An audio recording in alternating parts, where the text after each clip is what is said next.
నమస్తే, welcome to 99 TV health.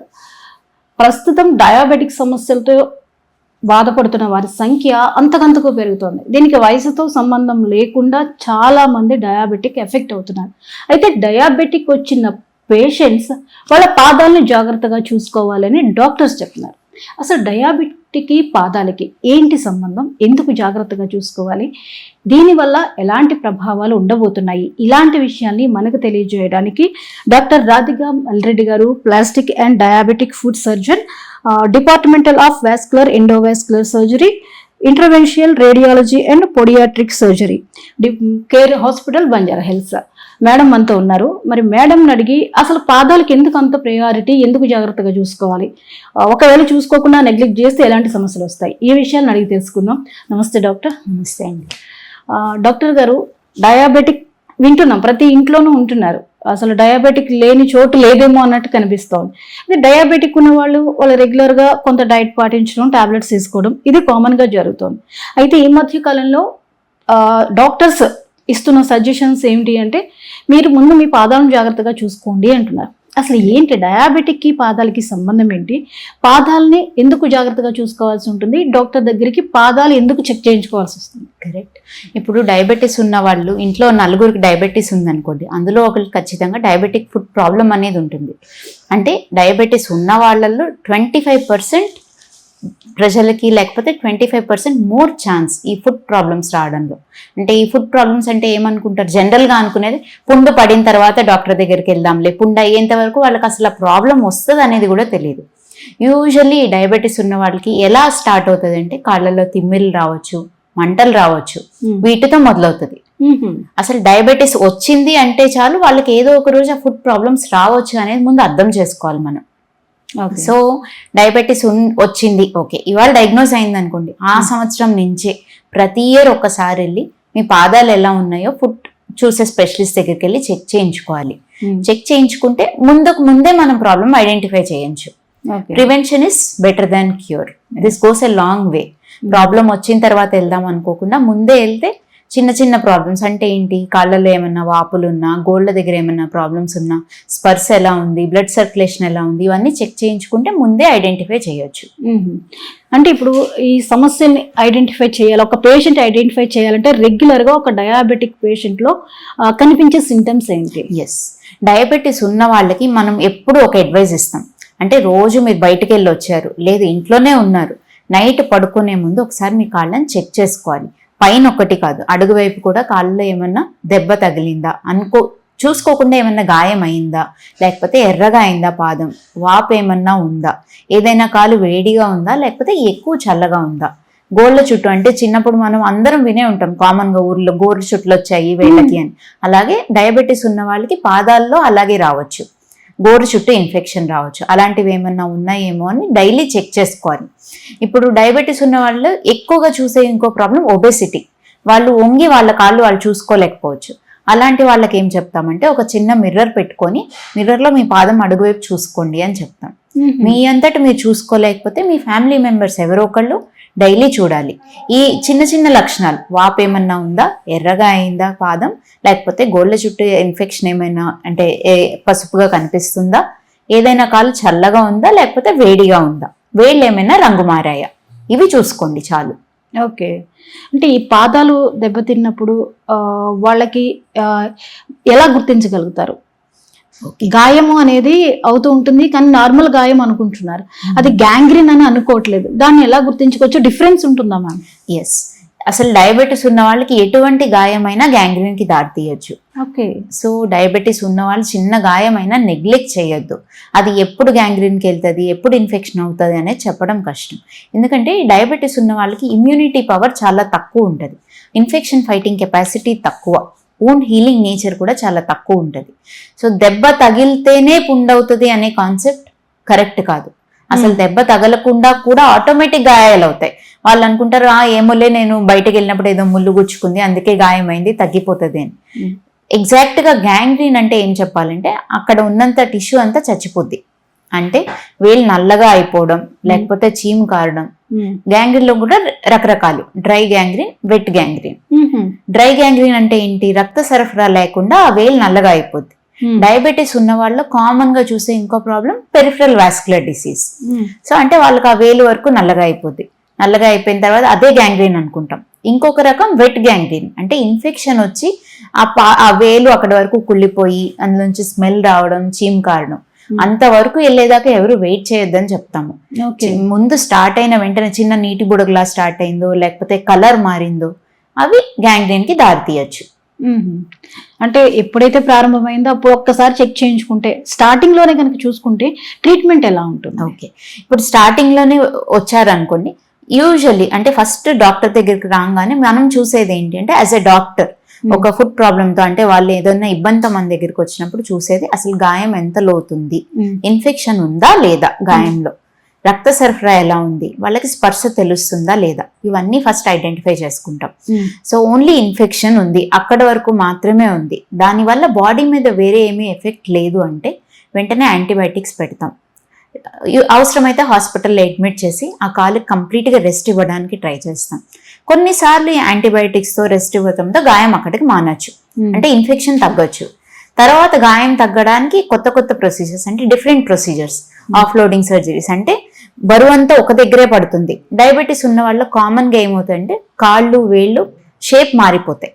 క్లాటోస్ అంటాం, హ్యామర్టోస్ అంటాం, మెటాటార్సల్ హెడ్ ప్రామినెన్స్, అంటే వేళ్ళు ఇలా వంకరయి ఈ వేళ్ల కింద గాయాలు అవ్వచ్చు ఆటోమేటిక్ గా, లేకపోతే ఈ ముందు భాగంలో వెనక భాగంలో పాదం మధ్యలో చార్కో ఫుట్ వల్ల ఈ గాయాలైన వాటిని ఐడెంటిఫై చేసుకొని అండర్లయింగ్ రీజన్ ఏంటనేది చూసుకోవాలి.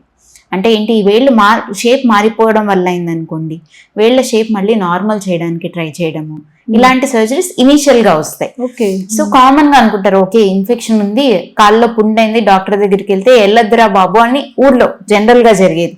వెళ్తే ఫస్ట్ వాళ్ళు ఒక వేలు అంటారు, లేకపోతే తర్వాత అన్ని వేళ్ళు ఒక్కొక్క వేలు తీయడం అంటారు. అలా కాకుండా కరెక్ట్ టైంలో వెళ్ళినప్పుడు వేళ్ళు తీయకుండా కూడా ఆపరేషన్లు ఉన్నాయి, ఆఫ్లోడింగ్ సర్జరీస్ ద్వారా. లేదు రక్త సరఫరా తక్కువ ఉందనుకోండి వాళ్ళకి, సో రక్త సరఫరా పెంచుకోవడము, పెరిఫరల్ యాంజియోప్లాస్టీ, బైపాస్ ఆపరేషన్స్, వీటి ద్వారా రక్త ప్రసరణ పెంచితే గాయం మానేదానికి అవకాశం ఉంటుంది.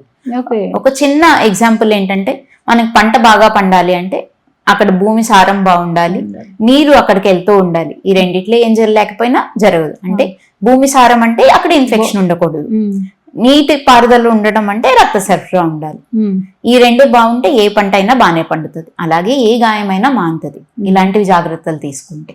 మేడం, ఇలా డయాబెటిక్ ఫుడ్ ప్రాబ్లంతో బాధపడుతున్న వాళ్ళకి ఏమాత్రం వాళ్ళకి రక్తం కారినా తెలీదు, నొప్పి కూడా తెలీదు, చీమ కారిపోతున్నా ఎందువల్ల అంటారు? డయాబెటీస్ ఉన్న వాళ్ళకి కామన్ గా నరాలు ఎఫెక్ట్ అవుతాయి, దీన్ని డయాబెటిక్ న్యూరోపతి అంటాం. కొంతమంది మీరు అసలు ఎండలో బయటికి వెళ్ళాము, మేము గుడికి వెళ్ళాము, వచ్చేసరికి పాదం కిందంతా చర్మం లేచిపోయింది అయినా మాకు తెలియదు అంటూ ఉంటారు. నొప్పి అనేది ఏ జీవికైనా దేవుడిచ్చిన గిఫ్ట్ అండి. సో ఈ డయాబెటీస్ ఉన్న వాళ్ళకి loss of gift of pain, ఈ నొప్పి అనే గిఫ్ట్ పోతుంది. ఎందుకంటే నరాలు ఎఫెక్ట్ అవుతాయి, స్పర్శనిచ్చే నరాలు ముఖ్యంగా, స్పర్శనిచ్చే నరాలు, చిన్న చిన్న కండరాలకు వెళ్ళే నరాలు ఎఫెక్ట్ అవుతాయి ఈ న్యూరోపతిలో. వాళ్ళకి ఇనీషియల్ గా తిమ్మిర్లు ఉండడం, మంటలు ఉండడం, అంటే దూది మీద నడుస్తున్నట్టు ఎక్కడ నడుస్తున్నామో తెలియకపోవడం. ఈ స్పర్శ లేనప్పుడు గాయం అయింది కూడా తెలియదు వాళ్ళకి. ఎంత సివియర్ గా ఉండొచ్చు అంటే ఒక్కొక్కసారి మనం ఇన్ఫెక్షన్ చాలా ఉండి వేలు తీసేయాల్సి వస్తే మత్తు ఇవ్వకుండా కూడా వేలు తీసేసే పరిస్థితులు కూడా ఉంటాయి. వాళ్ళకి ఏమీ తెలియదు. కొంతమందికి ఆటోమేటిక్ గా వేలు అంటే చాలా రోజులకి ఆటో యాంపుటేషన్ అంటాం, ఆ వేలు అక్కడికి ఊడి పడిపోయినా నొప్పి తెలియదు. ఎప్పుడైతే నొప్పి తెలియదో, ఇప్పుడు నాకు దెబ్బ తగిలింది, నేనేం చేస్తాను, నొప్పికి వెంటనే అమ్మ నేను నడవలేను అని రెస్ట్ తీసుకుంటా, ఆ రెస్ట్ తోనే సగం గాయం మాంతది. వాళ్ళకి ఆ నొప్పి తెలియదు కాబట్టి ఆ గాయం మీద ఇంకా నడుస్తూనే ఉంటారు, అలా గాయం పెద్దదవుతూ ఉంటుంది. ఓకే, అయితే ఈ ఫుడ్ ప్రాబ్లం ఉన్న వాళ్ళకి మీరు ఏ మూమెంట్లో ఎలాంటి పరిస్థితుల్లో సర్జరీ అనే దానికి వెళ్ళాల్సి ఉంటుంది? Yes, different surgeries. ఇప్పుడు ఇన్ఫెక్షన్తో వచ్చిన వాళ్ళకి ఇన్ఫెక్షన్ తీసేసే సర్జరీస్, అంటే యాంటీబయాటిక్స్ ఇచ్చిన తర్వాత కూడా ఇన్ఫెక్షన్ తగ్గలేదనుకోండి, ఇన్ఫెక్షన్ కంట్రోల్ చేయడానికి డిబ్రైడ్మెంట్ అంటాం. అంటే అక్కడ ఉన్న చెడు టిష్యూని అంతా తీసేయడం. ఎప్పుడైనా టిష్యూ అంటే చుట్టూ ఉన్న కండరాలు కానీ స్కిన్ కానీ పాడైనప్పుడు యాంటీబయాటిక్ అందులోకి చేరుకోలేదు, డిబ్రైడ్మెంట్ చేయడం ద్వారా ఈ పాడైపోయిన టిష్యూని తీయడము, చుట్టూ ఉన్న కండరాలను తీసేయడము జరుగుతుంది. అంతకంటే ముందు యాంటీబయాటిక్స్ తో తగ్గకపోతే మాత్రమే ఈ స్టేజ్కి వెళ్తాం. లేదు, చాలా మంది ఏమవుతుందంటే మన దగ్గరకు వచ్చేసరికి ఆల్రెడీ ఊర్లో చాలా యాంటీబయాటిక్స్ వాడేసి ఇంకేమీ యాంటీబయాటిక్స్ పని చేయక గ్యాంగ్రీన్ స్టేజ్కి వెళ్ళిపోయినప్పుడు డిబ్రైడ్మెంట్ చేయడం లేకపోతే యాంపిటేషన్ లాంటివి. ఇంకా ముందే వచ్చారు వాళ్ళు మనకి ట్రోఫిక్ కల్చర్స్ అంటాం, అంటే స్పర్శ లేకపోవడం వల్ల, అలాగే ఇందాక చెప్పినట్టు పాదం షేప్ మారిపోవడం వల్ల గాయమైంది కానీ ఇన్ఫెక్షన్ లేదు వాళ్ళకి. అలాంటి వాళ్ళకి of loading surgeries. Of loading surgeries అంటే ఏంటంటే పాదం షేప్ మారిపోయి ఒక చోటే బరువు పడి గాయమైంది అనుకోండి, మళ్ళీ ఆ గాయం ఆ బరువు అక్కడ మాత్రమే పడకుండా పాదం అంతా ఈవెన్ గా పడేలా చేసే సర్జరీస్. ఓకే, వాటి ద్వారా మొత్తం ప్రెషర్ మళ్ళీ పాదం మీద ఈవెన్ గా పడుతుంది, ఒక్క చోటే బరువు పడకుండా అన్ని చోట్ల పడుతుంది కాబట్టి అప్పుడు ఆ గాయం ఆటోమేటిక్ గా హీల్ అవుతుంది. అవి ఒక కైండ్ ఆఫ్ సర్జరీస్. ఇప్పుడు ఎక్కువగా వింటున్నాం ఈ సర్జరీస్ గురించి. ఇంకొకటి బ్లడ్ సర్క్యులేషన్ తక్కువ ఉన్న వాళ్ళకి యాంజియోప్లాస్టీ కానీ బైపాస్ ఆపరేషన్స్ కానీ. ఇవన్నీ దాటి అంటే ఏం చేసినా మనం ఆ కాలు కాపాడలేము, అంటే కాలు వల్ల మనిషి ప్రాణానికి రిస్క్ ఉంది, ఆర్ ఇవన్నీ చేసినా కాలు కాపాడలేము అన్నప్పుడు మాత్రమే యాంపిటేషన్ గురించి ఆలోచిస్తాం. Diabetic foot is not equal to amputation ప్రతిసారి, అది మనం అర్థం చేసుకోవాలి. సో ఆ భయంతోనే చాలా మంది హాస్పిటల్కి రావడం చాలా డిలే చేస్తూ ఉంటారు. వీళ్ళకి ఏమవుతుందంటే డాక్టర్ దగ్గరికి వెళ్తే ఏదో సర్జరీ చెప్తారు, లేకపోతే ఇంకేవో మెడిసిన్స్ ఇస్తారు, ఇంకా భయం పెడతారు అనే ఒక అపోహ ఏదైతే ఉందో వాళ్ళు దానిలోనే ఉండిపోయి ఆ ప్రాబ్లం లాస్ట్ స్టేజ్కి వచ్చిన తర్వాత మీలాంటి ఎక్స్పర్ట్స్ దగ్గరికి వస్తారు, అప్పటికే పరిస్థితి వీళ్ళకి చేయి దాటిపోతుంది. కరెక్ట్. సో అసలు ఈ ప్రాబ్లం ఉన్న వాళ్ళు మనం చూసుకుంటే మనం హైదరాబాద్లో కొంతమంది ఈ ఫుడ్ ప్రాబ్లమ్స్ మాత్రమే డీల్ చేసే వాళ్ళు ఉన్నారు. సో అక్కడికి ఆ స్పెషలిస్ట్ దగ్గరికి రీచ్ అవ్వడానికి ఆల్రెడీ వాళ్ళు రకరకాల డాక్టర్స్ దగ్గరికి వెళ్ళడము, లేకపోతే సొంత వైద్యాలు, ముందు మొదలయ్యేది సొంత వైద్యం, ఏవో ఇంట్లో యాంటీబయాటిక్ ఎప్పుడో దేనికో ఇచ్చిన యాంటీబయాటిక్ తీసేసుకోవడము, లేకపోతే పోయినసారి ఇన్ఫెక్షన్కి వెళ్తే అప్పుడు ఏవైతే మందులు రాశారో అవే వేసుకోవడము, ఇది చాలా కామన్ గా జరుగుతుంది. సో అది మారితేనే ఎప్పుడైతే వాళ్ళు ఎక్స్పర్ట్ దగ్గరికి త్వరగా రీచ్ అవ్వగలుగుతారో అప్పుడు ఈ యాంపిటేషన్స్ అనేవి తగ్గించగలుగుతాం. ఓకే. సో మీరు చూస్తే ప్రపంచంలో ఇప్పుడు ఎవ్రీ 20 seconds డయాబెటీస్ వల్ల ఒక కాలు తీసేయాల్సి వస్తుంది. 20 seconds, ఎవ్రీ 20 seconds కి. అంటే ఎంత తీవ్రంగా ఉందో అసలు ఈ గ్యాంగ్రీన్తో వచ్చే సమస్యలు. మనం కాలు తీసేయడం అనే స్టేజ్, ఇది లాస్ట్ స్టేజ్ అనుకోవాలా దీన్ని? ఎస్. తీసేసిన తర్వాత అది మళ్ళీ ఇంకా పైకి తర్వాత ఏమైనా స్ప్రెడ్ అవుతుందా, అంతటితో అది ఆగిపోతుందా? కరెక్ట్. ఇప్పుడు ఎవరికన్నా మనం కాల్ తీస్తున్నాము అంటే వన్స్ ఫర్ ఆల్ ఇంకేమి చేయలేకపోతున్నాం కాబట్టి ఆపరేషన్కి వెళ్తున్నాం.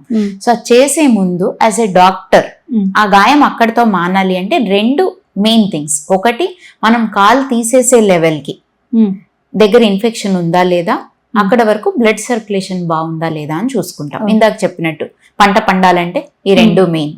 సో ఎక్కడికి తీస్తున్నాం అనేది, కొంతమందికి పాదంలో సగం తీయడం, ఇవి మైనర్ యాంపిటేషన్స్.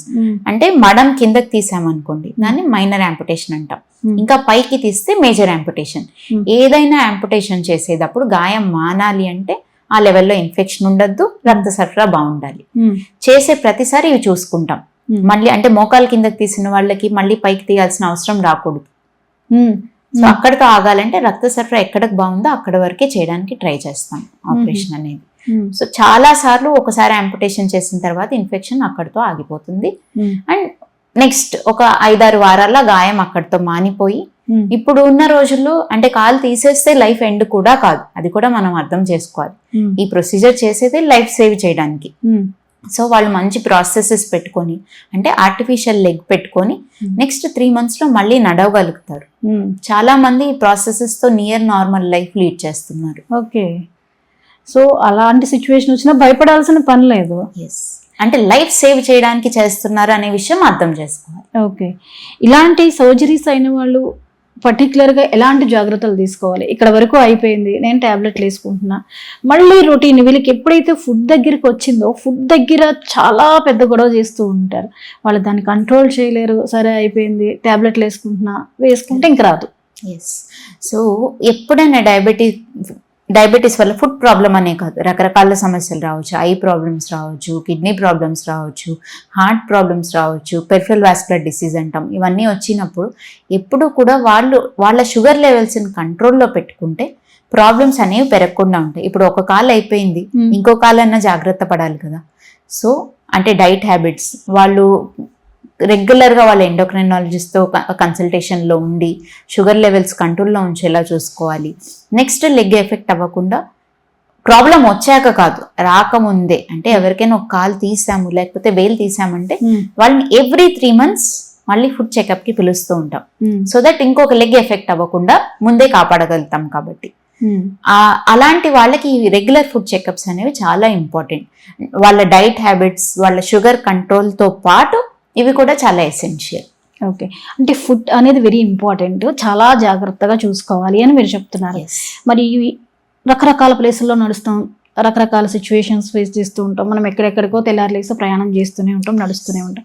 మరి పాదాన్ని మీరు అంత జాగ్రత్తగా చూసుకోవాలని చెప్తున్నప్పుడు ఈ పాదాలకి రక్షణగా ప్రత్యేకమైనటువంటి ప్రొటెక్షన్ ఏమైనా కావాలా? వాటికి వాడే చెప్పుల దగ్గర నుంచి జాగ్రత్త ఏమైనా తీసుకోవాలా? ఎస్, డయాబెటీస్ ఉన్న వాళ్ళందరికీ యూజువల్గా ఇచ్చే అడ్వైస్, ఇప్పుడు మా ప్రిస్క్రిప్షన్ చూస్తే డయాబెటీస్ వాళ్ళు ఏదైనా ప్రాబ్లంతో మా దగ్గరికి రావచ్చు. అంటే కిడ్నీ ప్రాబ్లంతో కానీ రకరకాల ప్రాబ్లమ్స్ వస్తూ ఉంటారు కదా, వాళ్ళందరికీ ఫుడ్ కేర్ అడ్వైస్ అని ఒక 2 లైన్లు రాసి ఉంటాము ప్రతి ఒక్కళ్ళకి, ఇర్రెస్పెక్టివ్ ఆఫ్ వాళ్ళకి ఫుడ్ ప్రాబ్లంతో వచ్చారా లేదా అనేది కాదు. అంటే డయాబెటీస్ ఉన్న వాళ్ళందరికీ ఈ జాగ్రత్తలు అవసరం. అందులో మేము యూజువల్లీ ఏం రాసుంటామంటే, చెప్పులు లేకుండా నడవద్దు, ఇంట్లో అయినా సరే బయట అయినా సరే. ఎప్పుడైనా మీరు కాలు కింద పెట్టారంటే అది కరెక్ట్ చెప్పుల్లోనే ఉండాలి, అది ఫస్ట్ అడ్వైస్. ఇంకొకటి, సొంత వైద్యాలు చేసుకోకండి. చిన్న ప్రాబ్లమ్స్ ఫుట్లో స్టార్ట్ అయినప్పుడు వెంటనే డాక్టర్ దగ్గరికి వెళ్ళండి. స్మోకింగ్ చెయ్యొద్దు. స్మోకింగ్ కూడా ఇంకొక వెరీ ఇంపార్టెంట్ ఫ్యాక్టర్, అంటే అయిన గాయాన్ని మానకుండా చేస్తుంది స్మోకింగ్ హ్యాబిట్ ఉన్న వాళ్ళకి.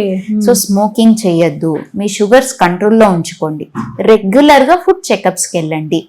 ఇంట్లో యూజువల్ గా చేసేది అంటే కొంచెం కాలు నొప్పి ఉంది లేని ఐస్ ప్యాక్లు పెట్టుకోవడం, వేడి నీళ్లు కాపడం పెట్టడం, ఇవన్నీ చేయొద్దని చెప్తాం.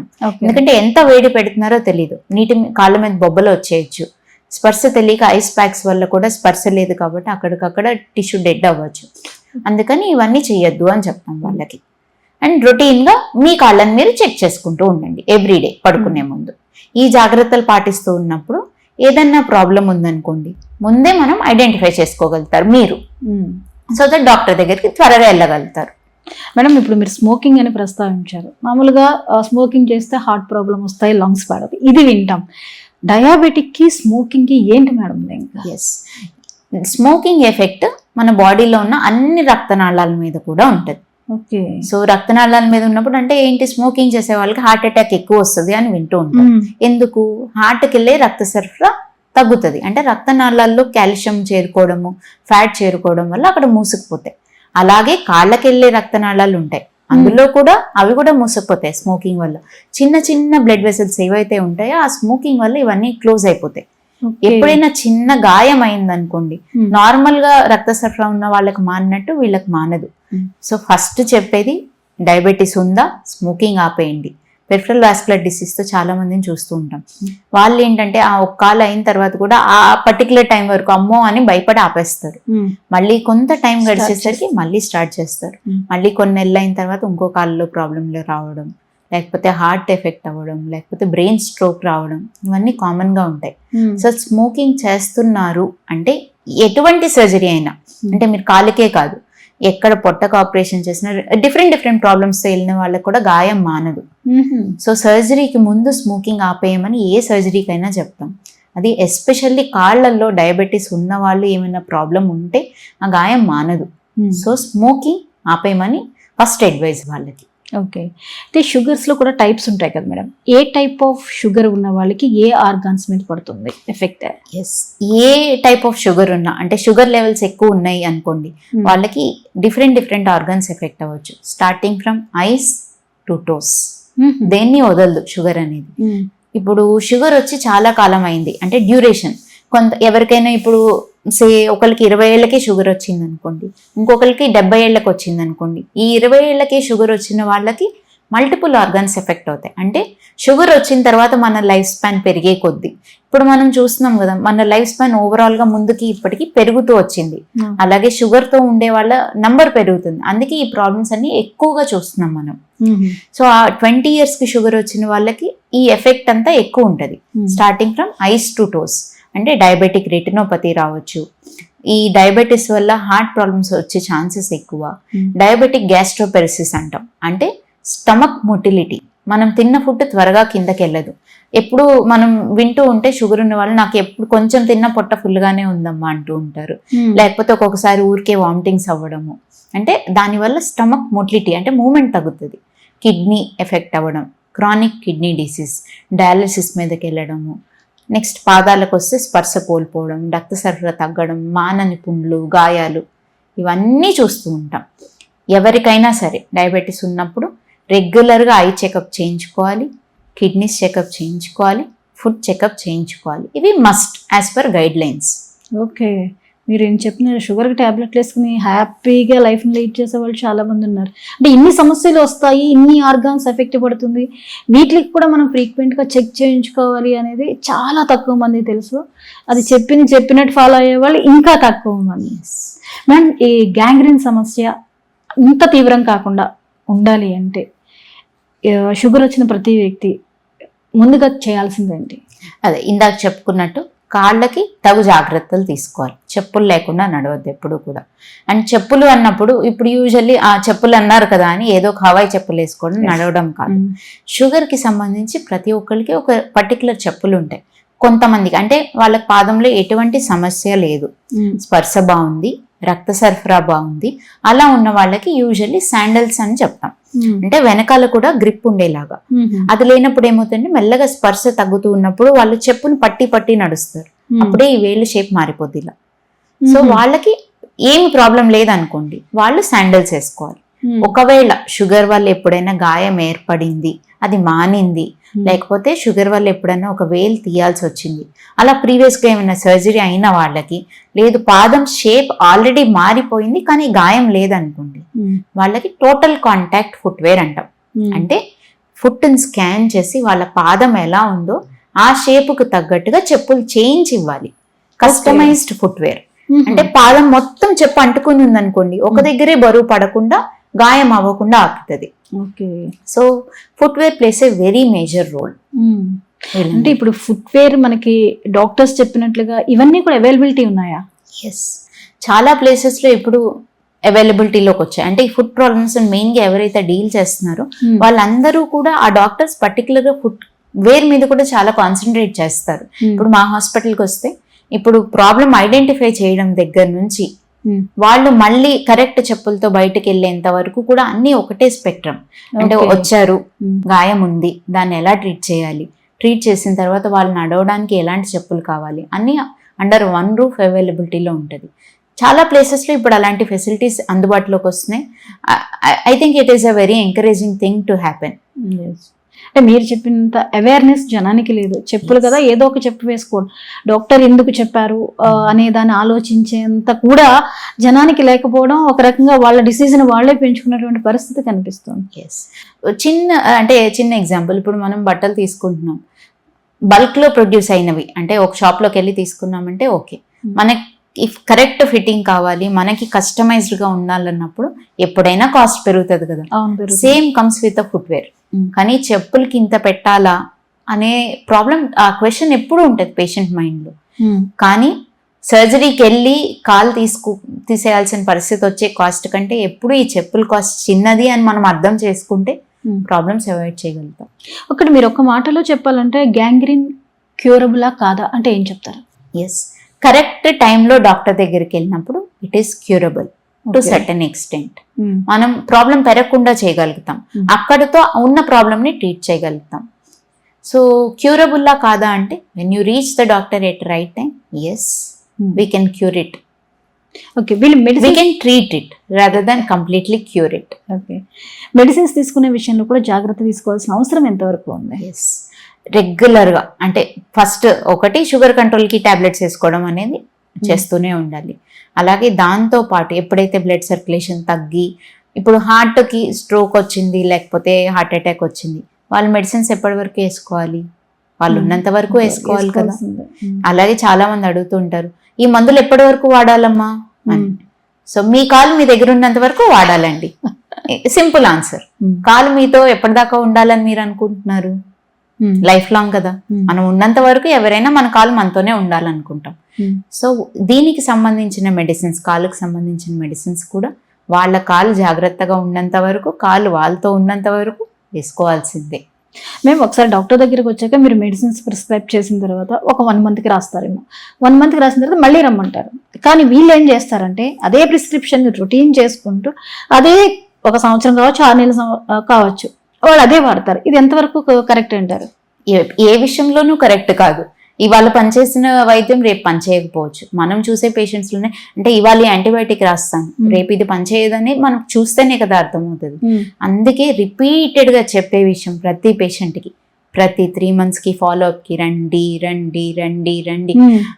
వాళ్ళ వరకు రీచ్ అవ్వాలంటే మన నుంచి కూడా మనం కంటిన్యూస్గా, ఇప్పుడు ఒక అడ్వర్టైజ్మెంట్ ఎందుకు రిపీటెడ్గా వస్తుంది ఒక టీవీలో, సో దట్ జనాలకు గుర్తుంటది. ఇప్పుడు సోప్ అనగానే సంతూర్ అని ఎలా వెళ్తున్నారు, ఒక బ్రాండ్ అని కాదు, ఏదైనా కానీ పర్టికులర్ గా రిపీటెడ్ గా మనం బ్రెయిన్ మీద ఇంపాక్ట్ చూపించినప్పుడు దాని ఎఫెక్ట్ ఉంటుంది.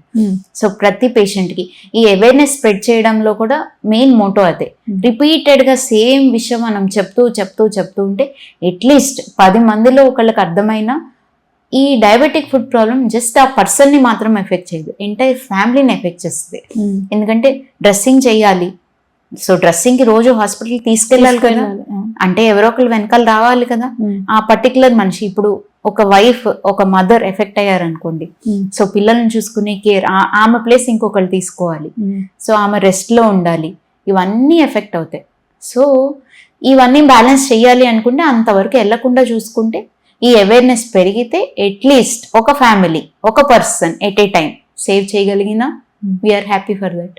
ఓకే, మీరు సర్జరీ చేయాల్సిన వచ్చిన పేషెంట్స్కి సర్జరీ చేసిన తర్వాత ఆ పేషెంట్స్కి ఇచ్చే సలహా ఏంటి? డిఫరెంట్ సర్జరీస్ నుంచి అడ్వైస్. ఇప్పుడు మనం ఆఫ్లోడింగ్ సర్జరీస్ అని మాట్లాడుకున్నాం కదా, అది అయిన తర్వాత ఏంటంటే యూజువల్లీ ఒక 3 weeks ఆఫ్ రెస్ట్ చెప్తాము, డిపెండింగ్ ఆన్ ద సర్జరీ. అది ఏ సర్జరీ చేసామనే దాన్ని బట్టి రెస్ట్. అదే ఇన్ఫెక్షన్ వచ్చి దానికి డిబ్రైడ్మెంట్ చేసి యాంటీబయాటిక్స్ ఇచ్చి, లేదంటే కొంతవరకు కాలు వేలు తీయాల్సి వచ్చింది అన్నప్పుడు వాళ్ళకి ఇన్ఫెక్షన్ తగ్గేంత వరకు కంప్లీట్ గా రెస్ట్ లో ఉండమని చెప్తారు. తగ్గే వరకు, ఇన్ఫెక్షన్ కంట్రోల్ అయ్యేంత వరకు. ఎందుకంటే ఇన్ఫెక్షన్ ఉన్నప్పుడు పాదం కింద పెట్టిన ప్రతిసారి ఇన్ఫెక్షన్ పైకి స్ప్రెడ్ అవుతూ ఉంటది. సో ఇన్ఫెక్షన్ ఉన్న వాళ్ళకి ఫస్ట్ థింగ్ రెస్ట్, వాళ్ళకి ఇచ్చే అడ్వైస్. అండ్ యాంటీబయాటిక్స్ రెగ్యులర్ గా వేసుకోవాలి, రెగ్యులర్ గా డ్రెస్సింగ్స్ కి వస్తూ ఉండాలి. చాలా మంది అనుకుంటారు డ్రెస్సింగ్ అంటే ఏంటి, ఈ కట్టు తీసి ఇంకో కట్టు వేస్తారని. కానీ ఆ కట్టు తీసి వేసే టైంలో మనం ఆ కాల్లో ఏం జరుగుతుందని చూడడానికి డ్రెస్సింగ్ చేంజ్, ఏముందిలే ఊర్లో కట్టించుకుంటాం, ఇవి రొటీన్ గా ఉండేదే ప్రతి ఒక్కరికి నోషన్. కానీ డ్రెస్సింగ్ చేసే ప్రతిసారి అంటే ఇన్ఫెక్షన్ పెరుగుతుందా, గాయం ఎలా ఉంది, ఇవన్నీ అసెస్ చేసుకుంటూ ఉంటాం. అండ్ యాంపుటేషన్ అయింది అనుకోండి, ఓకే గాడ్ ఫార్బిడెన్ ఒక అన్ఫార్చునేట్ సిచ్యుయేషన్లో ఇవన్నీ వర్క్ చేయలేదు, వాళ్ళకి మనం యాంపుటేషన్ చేయాల్సి వచ్చింది. అలాంటి వాళ్ళకి చెప్పే జాగ్రత్తలు ఏంటంటే, యూజువల్లీ యాంపుటేషన్ అయిన తర్వాత ఆ కాలు వాపు తగ్గాలి, ఏ సర్జరీ అయిన తర్వాత అయినా సరే.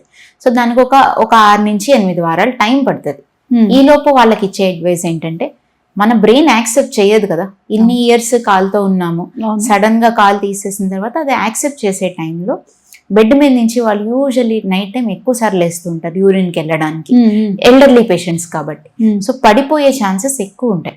సో వాళ్ళని అటువైపు ఒక బెడ్, ఇప్పుడు రైట్ సైడ్ కాలు తీసామనుకోండి, రైట్ సైడ్ ఎవరో ఒకరిని పడుకోమని చెప్పడం, లేకపోతే ఆ బెడ్ గోడకు జరిపేయడం, సో దట్ వాళ్ళ నిద్రలో తెలియకుండా లేచినా పడిపోకుండా ఉంటారు అనేది.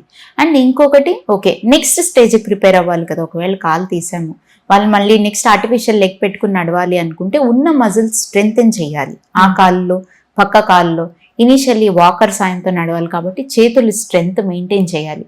సో వాళ్ళకి 2 చేతులకి ఎక్సర్సైజెస్ చెప్పడము, ఇంకో కాళ్ళకి ఎటువంటి జాగ్రత్తలు తీసుకోవాలి, అటువైపు కూడా ఏమన్నా ప్రాబ్లం ఉంటే ఈ టైంలోనే దాన్ని ట్రీట్ చేసుకోవడం, మజిల్ స్ట్రెంగ్త్ ఉంచుకోవడం. నెక్స్ట్ తర్వాత రీహాబిలిటేషన్ ప్రాసెస్, అంటే ఒక ఫిజియోథెరపిస్ట్ దగ్గరికి పంపించి ఎక్సర్సైజ్ ఎలా చేయాలి, నెక్స్ట్ కాలు ఫిట్ చేసేంత వరకు ఆ జర్నీ మొత్తం కంప్లీట్ చేయాలి. సో ఈలోపు షుగర్స్ కంట్రోల్లో ఉంచుకొని, మజిల్ స్ట్రెంగ్త్ మెయింటైన్ చేసుకొని, ఇన్ఫెక్షన్ ఏమైనా ఉంటే తగ్గేలాగా జాగ్రత్తలు తీసుకోవాలి. మెయిన్ థింగ్ పడిపోకుండా చూసుకోవాలి. అంటే యాంపుటేషన్ అయిన వాళ్ళకి పడిపోయి దాని మీద మళ్ళీ దెబ్బ తగిలితే ప్రాబ్లం కాబట్టి ఇవన్నీ జాగ్రత్తలు చెప్తూ ఉంటాం. ఓకే, వీళ్ళందరికీ ఫుడ్ విషయంలో చేంజెస్ ఏమైనా ఉంటాయా? చాలా కామన్గా ఇప్పుడు ఏ గాయమైనా ఒకళ్ళు మనం సర్జరీ చేసాము, ఇన్ఫెక్షన్ ఉంది కదా, వాళ్ళు అడిగే క్వశ్చన్ చెప్తాను నేను, మా పప్పు తింటే చీమ పడుతుంది కదా, ఇది కామన్. కానీ పప్పు ప్రోటీన్ ఫుడ్ తినడం వల్ల గాయం మానుతుందే కానీ ప్రోటీన్ చాలా అవసరం ఏ గాయం మానడానికైనా. సో ఈ మిత్ అనేది బ్రేక్ చేయాలి. Okay. So this is not a fact. పప్పు తింటేను, లేకపోతే ఏదైనా కూరగాయ స్పెసిఫిక్గా తింటేను, లేకపోతే మీట్ తింటేను ఇన్ఫెక్షన్ అవుతుంది అనేది కరెక్ట్ కాదు. యూజువల్లీ డైట్ విషయంలో మేము ఇచ్చే అడ్వైస్ షుగర్స్ కంట్రోల్లో ఉండేలా చూసుకోండి. డైటీషియన్ అడ్వైస్ ఇస్తారు, దాన్ని ఫాలో చేయండి. అండ్ పప్పు తినడం ఆపేయడము ఇవన్నీ చేయొద్దు. హై ప్రోటీన్ డైట్ తీసుకుంటే ఇన్ఫెక్షన్ త్వరగా కంట్రోల్లోకి వస్తుంది అండ్ వూండ్ హీలింగ్ కూడా బెటర్గా ఉంటుంది. ఫుడ్ విషయంలో మన సౌత్ ఇండియన్స్ కున్న అతిపెద్ద ప్రాబ్లం రైస్ని అవాయిడ్ చేయడం. ఇక రైస్ గురించి చెప్పండి.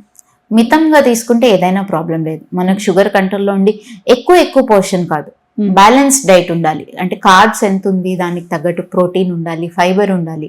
ఇవన్నీ కంట్రోల్లో ఉన్నప్పుడు నో ప్రాబ్లం. కార్బ్స్ పర్సంటేజ్ తగ్గించాల్సిన అవసరం అయితే ఉంది. ఓకే మేడం, మరి గ్యాంగ్రీన్ అనేది ఇది కూడా జెనెటికల్గా ఏమైనా ఉంటుందా? గ్యాంగ్రీన్ అనేది జెనెటికల్గా కంటే కూడా పెరిఫరల్ వాస్కులర్ డిసీజ్ అనేది కొంతవరకు జెనెటిక్ ఎలిమెంట్స్ ఉంటాయి కొంతమందికి బై నేచర్. పర్టికులర్ ప్రోటీన్స్ అంటే ప్రోటీన్ సి, ఎస్ ఇలాంటివి డెఫిషియన్సీ ఉండడం వాళ్ళకి రావచ్చు. కానీ గ్యాంగ్రీన్కి పర్టికులర్గా ఏది జెనెటిక్ రీజన్ ఉండకపోవచ్చు. మెయిన్ థింగ్ డయాబెటీస్ జెనెటికల్గా రావచ్చు కదా. సో అలా ఆ ప్రాబ్లం ఉన్న వాళ్ళకి డయాబెటీస్ ఉంది, అలాగే ఫుడ్ ప్రాబ్లమ్స్ రావచ్చు. ఫుడ్ ప్రాబ్లం ఉన్న వాళ్ళకి మీరు ఎలాంటి చెప్పులు వాడాలో సజెస్ట్ చేశారు. దీనికి కూడా ఇన్ని నెలలు వాడాలి, ఆ తర్వాత మళ్ళీ చేంజ్ చేయాలి, ఇలాంటి అవసరాలు ఏమైనా ఉన్నాయా? ఎస్, డెఫినెట్గా. ఇప్పుడు మన క్లోత్స్ ఎలా అయితే లూజ్ టైట్ అవుతాయో అలాగే ఫుట్ షేప్ కూడా మారుతూ ఉంటుంది. సో ఎవ్రీ 6 months వాళ్ళకి చెప్పులు చేంజ్ చేయమని సజెస్ట్ చేస్తూ ఉంటాం. మళ్ళీ ఇప్పుడు ఎవరికైతే ఈ కస్టమైజ్డ్ ఫుట్వేర్ చేయించారో వాళ్ళు మళ్ళీ 6 monthsకి స్కాన్ చేయించుకుని ఫుట్ షేప్ ఎలా ఉందో చెక్ చేయించుకుని దాన్ని బట్టి ఫుట్వేర్ చేంజ్ చేసుకోవాలి ఎవ్రీ 6 months. మేము షుగర్ పేషెంట్స్ ఎవరైతే ఉన్నారో వాళ్ళు డాక్టర్ దగ్గర, ఫుడ్ స్పెషలిస్ట్ వాళ్ళ దగ్గరికి వెళ్ళినప్పుడు వాళ్ళ ప్రాసెస్ ఎలా ఉంటుంది, వాళ్ళని డయాగ్నోస్ చేసే విధానం ఎలా ఉంటుంది? ఎస్, ఎవరైనా డయాబెటీస్ ఉన్న వాళ్ళు ఒక ఫుడ్ స్పెషలిస్ట్ దగ్గరికి వచ్చారనుకోండి, మేము ఫస్ట్ చూసేది కాళ్ళల్లో ఎక్కడన్నా, యూజువల్గా కామన్ లాంగ్వేజ్లో చెప్పాలంటే ఎక్కడైనా ఆనలు ఉన్నాయా అక్కడితో స్టార్ట్ చేస్తాం. వేళ్ళు షేప్ ఏమన్నా మారిందా, లేదు పాదం షేప్ మారిందా, ఇవి చూస్తాం. తెలియకుండా గాయాలు ఉందా, గోళ్ళ చుట్టూ ఏమన్నా ఇన్ఫెక్షన్ ఉందా, ఇవి ఫస్ట్. ఇవి అయిన తర్వాత వాళ్ళకి స్పర్శ ఎలా ఉంది, 10 gram మోనోఫిలమెంట్ అంటే ఒక చిన్న వైర్ లాంటిది ఉంటుంది, దాంతో వాళ్ళకి స్పర్శ ఎలా ఉందో చెక్ చేస్తాం. ఇది అయిన తర్వాత కాళ్ళకి రక్త సరఫరా ఎలా ఉంది, బ్లడ్ సర్క్యులేషన్. ఇప్పుడు ఎలా అయితే చేతికి పల్స్ చూస్తామో అలాగే కాళ్ళకు కూడా ఒక 2 పల్స్ చూస్తాం. ఆ 2 అంటే రక్త సరఫరా బాగుందా లేదా, ఇవి కామన్ బేసిక్ థింగ్స్. ఇందులో ఏమన్నా ఒకటి అటు ఇటుగా ఉన్నప్పుడు ఫర్దర్గా టెస్ట్ ఏమన్నా చేయాలా అనేది ఇవాల్యుయేట్ చేస్తాం. ఓకే మ్యామ్, ఇంకొక విషయం మర్చిపోయారు, తిమ్మిర్లు. అంటే తిమ్మిర్లు వచ్చిన ప్రతి ఒక్కరికి డయాబెటిక్ ఉంటుంది లేదా డయాబెటిక్ వస్తుంది అనే దానికి సిమ్టమ్ అనుకోవాలా? ఎస్, డయాబెటీస్ ఉన్న వాళ్ళకి అంటే కాళ్ళల్లో తిమ్మిర్లు వస్తున్నాయంటే ఎప్పుడైనా కానీ నరాలు ఎఫెక్ట్ అవుతున్నట్టు. దానికి రకరకాల reasons, but most common reason diabetes. Okay, కొంతమంది అసలు వాళ్ళకి డయాబెటీస్ ఉందని కూడా తెలియదు. కాళ్ళ తిమ్మిర్లు రావడం వల్ల, మంటలు రావడం వల్ల ఫస్ట్ చెకప్కి వెళ్ళినప్పుడే వాళ్ళకి డయాబెటీస్ ఉందని కూడా తెలిసిన వాళ్ళు ఉంటారు. ఇంకొక common reason vitamin B12 deficiency. First ఎవరైనా తిమ్మిర్లతో వచ్చినప్పుడు ఈ 2 ఉన్నాయేమో చూసుకుంటాం. తిమ్మిర్లు, మంటలు రావడం ఇవి ఫస్ట్ సిమ్టమ్స్, అంటే మన డయాబెటిక్ ఫుడ్ రావచ్చు అనేదానికి. ఓకే, సో విటమిన్ డెఫిషియన్సీ ఉన్నప్పుడు కూడా ఇలాంటివి వస్తూ ఉంటాయి, కానీ చెక్ చేయించుకున్నప్పుడే తెలుస్తూ ఉంటుంది అన్నమాట. ఓకే, మరి షుగర్ పేషెంట్స్ ఫ్రీక్వెంట్గా డాక్టర్ని ఎన్ని నెలలకు ఒకసారి కలవాల్సి ఉంటుంది? మీకు షుగర్ ఉంది కానీ కాళ్ళల్లో ఏ ప్రాబ్లం లేదనుకోండి, ఎవ్రీ 1 year ఫుడ్ డాక్టర్ దగ్గరికి వెళ్ళి ఇందాక చెప్పినట్టు స్పర్శ ఎలా ఉంది, బ్లడ్ సర్క్యులేషన్ ఎలా ఉంది, తెలియకుండా ఏమైనా గాయాలు అవుతున్నాయా, ఫుట్వేర్ వాడుతుంది కరెక్టా కాదా, ఇవి చూపించుకుని రావాలి. అలా కాదు, మీకు ఆల్రెడీ కాళ్ళల్లో తిమ్మిర్లు ఉన్నాయి, మంటలు ఉన్నాయి, పాదం షేప్ మారుతుంది, స్పర్శ తగ్గింది లేదా రక్త సరఫరా తగ్గింది, అలా ఉన్న వాళ్ళు ప్రతి 6 నెలలకు ఒకసారి వెళ్ళాలి. లేదు స్పర్శ తగ్గింది, రక్త సరఫరాను తక్కువ ఉంది, లేదంటే ముందు ఎప్పుడన్నా కాళ్ళల్లో గాయం అయింది అనుకోండి, వాళ్ళు ప్రతి 3 నెలలకు ఒకసారి వెళ్ళాల్సి ఉంటుంది. Every 3 months. కిడ్నీ ప్రాబ్లం ఉంది, స్పర్శ తగ్గింది, లేకపోతే రక్త సరఫరా కూడా తగ్గింది, ముందు ఏదైనా కాల్లో మేజర్ యాంపుటేషన్ అంటే మడం పైకి సర్జరీ చేయాల్సి వచ్చింది అనుకోండి, వాళ్ళని ఎవ్రీ మంత్ చెకప్కి రమ్మని పిలుస్తూ ఉంటాం. This is the frequency. Problem లేదు, ఎవ్రీ 1 year. స్పర్శ తగ్గింది, లేకపోతే తిమ్మిర్లు మంటలు ఉన్నాయి కానీ రక్త సరఫరా బాగానే ఉంది, 6 నెలలకు ఒకసారి రెండిట్లోనూ ప్రాబ్లం ఉంది, 3 నెలలకు ఒకసారి, ముందు ఆల్రెడీ ప్రాబ్లం అయ్యింది, వాళ్ళని ప్రతి నెల రమ్మని చెప్తాం. ఓకే, అంటే ఇప్పుడు షుగర్ పేషెంట్స్కి వేరే ఆర్గాన్స్ మీద ఎఫెక్ట్ పడుతాయి అని చెప్తున్నారు. పడకుండా ఉండాలి అంటే మనం ముందు తీసుకునే జాగ్రత్త ఒక రీజన్ అవుతుందా, ఎట్లా? ఎస్, షుగర్ కంట్రోల్లో ఉంచుకోవడం ప్రతిదానికి మెయిన్ కీ. సో అది కంట్రోల్లో ఉంచుకొని ఫ్రీక్వెంట్ విజిట్స్లో, చెకప్స్లో ఉన్నప్పుడు ఎర్లీగా ఐడెంటిఫై చేయగలుగుతాం ఏ ప్రాబ్లం అయినా సరే. ఈవెన్ ఐస్ అయినా ఎవ్రీ 6 months చెకప్ చేయించుకోవాలి. కిడ్నీకి సంబంధించిన చెకప్స్ ఉంటాయి, అది ఎండోక్రైనాలజిస్ట్ యూజువల్లీ వాళ్ళ రొటీన్ ఫాలోఅప్లో వాళ్ళు మేనేజ్ చేస్తూ ఉంటారు. ఓకే, ఎండోక్రైనాలజిస్ట్ కూడా రెగ్యులర్ ఫాలోఅప్లో ఉండాల్సిన అవసరం ఉంది. ఫిజిషియన్, ఎండోక్రైనాలజిస్ట్ ఎవరైతే మీ షుగర్ మేనేజ్ చేస్తున్నారో వాళ్ళతో రెగ్యులర్ ఫాలోఅప్లో ఉండాలి. ఓకే ఓకే మేడం, మరి ఈ షుగర్ పేషెంట్స్కి లేదా షుగర్ ఉందా అని డౌట్ పడే వాళ్ళకి, గ్యాంగ్రీన్ సమస్యతో ఉన్న వాళ్ళకి, ఇలాంటి పేషెంట్స్ అందరికీ ఒక డాక్టర్గా మీరు ఇచ్చే సలహా ఏంటి? Prevention is better than cure. రెగ్యులర్గా చెకప్స్కి వెళ్ళండి, కరెక్ట్ చెప్పులు వాడండి. ఇంట్లోనే కదా, లేకపోతే బయటే కదా, ఇక్కడి నుంచి ఇక్కడికే వెళ్ళాను కదా అనేది కాకుండా కరెక్ట్ చెప్పులు వాడుతూ ఉండండి. ఏమన్నా ప్రాబ్లం ఉన్నప్పుడు వెంటనే కరెక్ట్ డాక్టర్ దగ్గరికి వెళ్ళండి. రైట్, నెగ్లెక్ట్ చేయొద్దు. Right, thank you so much madam. ఎన్నో విషయాలు తెలిసారు. ఏవైతే చిన్న విషయాలని అనుకుని నెగ్లెక్ట్ చేసేస్తూ ఉంటారో వాటి వల్ల ఎంత పెద్ద సమస్యలు వస్తాయి అనేది చాలా క్లియర్గా చెప్పారు. Thank you so much ma'am. Thank you so much. చూసారు కదండి, ఒక చిన్న సమస్య, డయాబెటిక్, నేను ట్యాబ్లెట్ వేసుకున్నాను, ఇది వేసుకుంటే సరిపోతుంది అని మాత్రం అనుకోకండి. ప్రతి డయాబెటిక్ పేషెంట్ మీ పాదాలను చెక్ చేసుకొని ఏ మాత్రం చేంజ్ కనిపించినా, లేదా వన్స్ మీకు డయాబెటిక్ అనేది ఐడెంటిఫై అయిన తర్వాత ఫుడ్ స్పెషలిస్ట్ దగ్గరికి కూడా వెళ్ళి చెక్ చేయించుకోండి. వాళ్ళు చక్కటి అడ్వైస్ ఇస్తారు.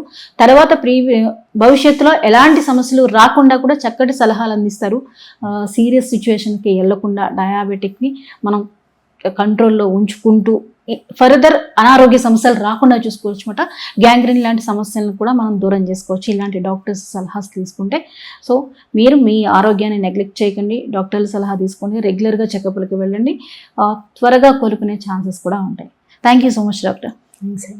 ఇది ఇవాళ హెల్త్ లో మన ప్రత్యేక కార్యక్రమం. మరి డాక్టర్ గారు చెప్పింది విన్నారు కదా, మరి దాన్ని ఫాలో అయిపోండి. మరో డాక్టర్తో మళ్ళీ కలుద్దాం. Keep watching 99 TV Health.